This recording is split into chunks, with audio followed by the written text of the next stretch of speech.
George, I find it fascinating, both in terms of the physics and the sociology of physics, that in the last, it just seems very short period of time, the concept of multiple universes, a so-called multiverse, megaverse, call it what you want, has become from far out philosophy to commonplace physics. Yeah.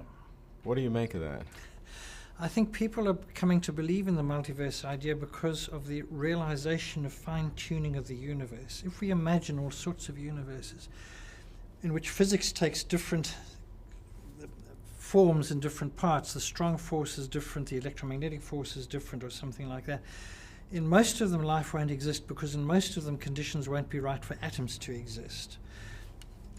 Also, you have to have the situation right so that planets, stars, and galaxies can exist. If the cosmological constant, this repulsive force which pushes things apart, is very large, there won't be any galaxies, there won't be any stars because it will have prevented them from forming. Now, the problem here is that fundamental physics predicts this should be 120 orders of magnitude bigger than the value we observe. So how do we explain the very small value we do see? Well, what you can imagine is that there's some quantum process which scatters values of the cosmological constant around in expanding universe domains. We then couldn't exist in the areas where it's very, very large, but it could exist in some of those domains where it's very small, because otherwise we wouldn't be here. And so the multiverse idea explains this, because there are all these different domains with all sorts of values, and we would then exist in a domain where it has a very small value, because otherwise we wouldn't be here to measure it. Now, it's a good explanation, but it relies on the existence of all of these domains, which is what chaotic inflationary theory proposes. We can't prove they exist by any direct observations, but we can say the theory predicts their existence. The problem is that physical theory is based on various ideas of quantum tunneling and so on, which may or may not be applicable on this kind of scale. And so the theory which predicts the existence of these domains is not actually tested.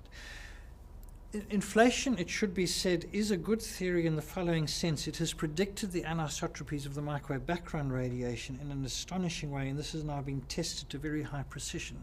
But that would still be true if you lived in a small universe where the universe was closed on a very small dimension, much less than the Hubble size, so we've seen round it many times. In that case, there would be no chaotic inflation. There would be inflation in one domain, and all the predictions of the microwave background radiation would be true. How big might that small universe be?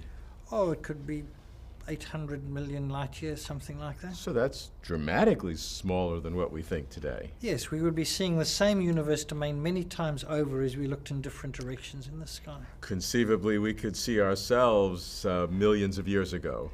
We could see our own galaxy before life was in existence. Yeah. And that is very, very nice in a way, because it means then that the study of the history of our own galaxy then becomes a testable science. You can look and see our own galaxy in the past many times over. I sense you feel that this could be a philosophically satisfying solution. We don't know whether it's true, but if it were, it would be very satisfying. It is a testable and therefore scientific prediction, because if it's true, we will be able to see many galaxies and many parts of the matter which emitted the microwave background radiation. We would be able to identify it if it's true eventually, so it's testable. Philosophically, I think it's a very good idea, because it is the only kind of universe, in which we have seen everything that there is in existence, which means our epistemological situation is completely different than all those universes where there's a horizon and we do not know what is beyond the horizon. In a small universe, we've seen everything there is, and our relation to the universe epistemologically is completely different. Would that make humans more important in your small universe than in the multi-universe of others? No, they would still be incredibly small compared with galaxies, clusters of galaxies, and so on. So it wouldn't, in that sense, change the importance of humanity in the cosmos. But it would make humanity able to apprehend Yes. all reality. All physical reality. That is correct. It's like the surface of the Earth. We now have seen everything on the surface of the Earth. Now, we can still get more and more detail. Yes, We can examine yes, more and more detail. But nevertheless, there's no big surprises waiting for us. We've seen it all. And in that sense, that would be the same. We would have seen everything there. We would actually have seen it many times over. I find it absolutely fascinating that in terms of the very smart scientists, cosmologists, thinking about the universe, we have a dramatic expansion of our Hubble volume of 13.7 or whatever billion years, to the possibility of it being smaller, to the possibility of multi-universes without end. So Yeah. we have our own landscape of possibilities that is an enormous differences of possible solutions to the problem of all reality. Yes, and in physical terms, the difference is the following. The small universe, we know what's there and that's it. In the case of all the other ones, there's this horizon, and maybe it stretches on forever exactly as we see it within the horizon, which is what we used to assume way back in the 1950s and 60s. Maybe it's totally different out there, like chaotic inflation says. Maybe there's a finite number, an infinite number. We cannot prove any of those statements because they are outside the observable domain. And is that in practice or in theory, so that it is impossible forever to really know that? No, it's impossible forever, because what we can measure is limited by the speed of light, no matter what radiation we use, no matter what detectors we use. This is a fundamental limitation on knowledge about the nature of the universe. And therefore, it is the first time, in a sense, that human beings have faced that. Yes, it is, because in a sense we've had this incredible expansion in the past century. 100 years ago, we didn't know that galaxies existed. Right.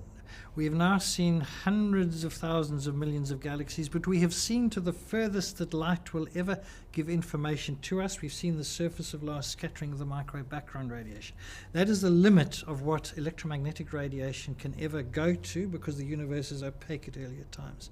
No optical, X-ray, ultraviolet, radio information will ever take us beyond that horizon. So we have seen what we can see in that sense. I find it fascinating that in this universal history that we've had of billions of years, that in just, 500 years of decent science, we have gotten so far so that we're at a limit?